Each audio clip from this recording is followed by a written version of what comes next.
I have been thinking a lot lately about something called confirmation bias. It kind of popped into my head when I was writing the latest blog post I did about experience I had when I was a teenager. And so, confirmation bias is a thing that they talk about in science, which is where it's kind of like our natural inability to be objective. Like you interpret things around you in your world in a way that confirms the beliefs that you already have. So, like an example of it would be like if an investigator was looking into a case and she had a theory in her mind of what happened as she went out and interviewed people and witnesses and suspects and everything, she would be like looking for evidence that confirms the theory that she already has. Like she would naturally gravitate toward ideas and people that confirmed the theory that she had created about what had happened. So this is something that I feel like really keeps people stuck with bad body image, because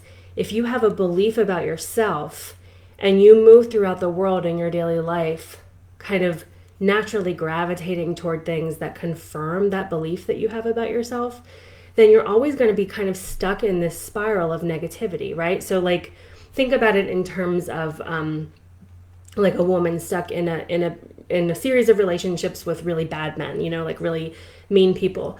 If she believes about herself that she's unworthy and she's unlovable and disgusting, and then she has these experiences with people in the world that say like, yes, you are that way, you know, you're not worthy of love, you're not worthy of respect, it confirms that belief. And so she's naturally, that just feels right to her, right? So in the blog post that I sent out this week, it was about an experience that I had when I was a teenager where I went and met this guy that I had been chatting with online, and like knew that he wasn't going to like the way I looked, and knew that it was going to be a painful experience for me, but like I did it anyway, because at that point in time, my belief about myself was that I wasn't worthy. Like I wasn't good enough to be respected and to be treated well. And so this guy just kind of confirmed those beliefs for me. Like there wasn't a part of me going, oh no, like this isn't right. Like you're not being nice to me. And I want somebody who's going to like value me for who I am. I didn't have that thought process at all, because I had a belief about myself that I was like looking around in the external world to confirm, right? Does that make sense? So in a way, having this confirmation bias kind of keeps you trapped in this cycle, because you have the belief, you seek things in the world that confirm the belief, and then it makes the belief feel even more true, right? So you can't get out of that if you're always looking for external validation in the world. If you're looking for somebody else around you to say, hey, this thing isn't true, it doesn't work. So what really needs to happen, where the change needs to start, is to change the belief. And that, it was just like such a life changer for me when I realized that like I could identify those beliefs, like the set of truths that I held about myself, and then work on kind of dismantling them in order to make changes in my life. Because I think a lot of us are stuck in that cycle of kind of like grasping at these things around us that we think are going to help us feel better, like diets, for example, or like validation from other people, compliments, attention, all of that kind of stuff. But it's all really unsatisfying, isn't it? Like you might get a little temporary reprieve or temporary, satisfaction of that need, but it's not really like a long-term sustainable shift in the way that you feel about yourself.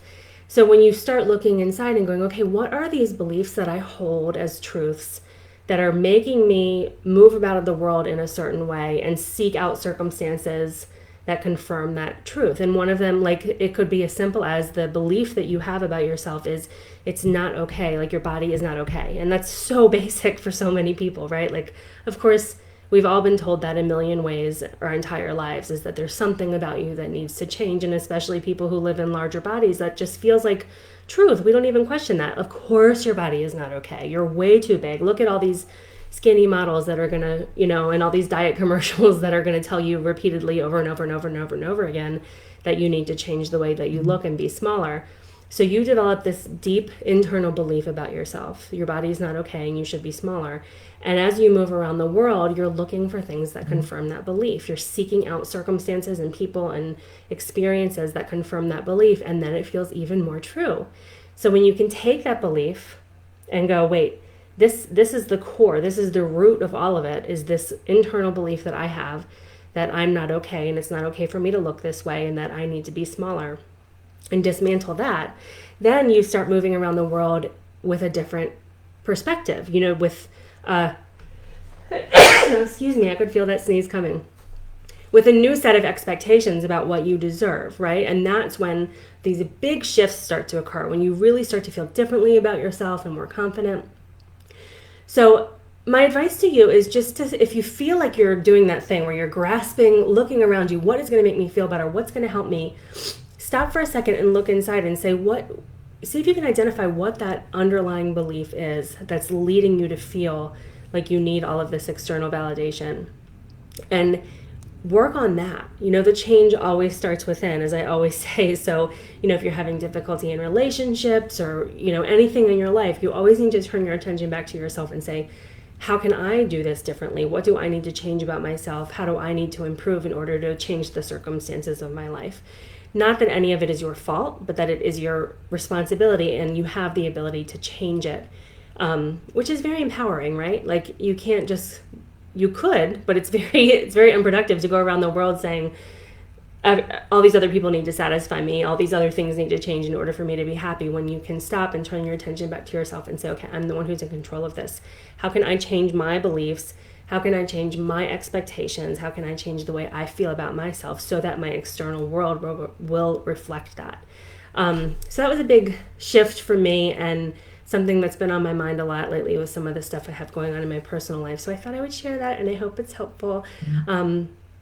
If you need anything, if you have any questions or want to talk about this further, you can always find me at teddy@teddyhicks.com or foodandbodylove.com. Thank you so much for watching, and I'll see you later. Bye.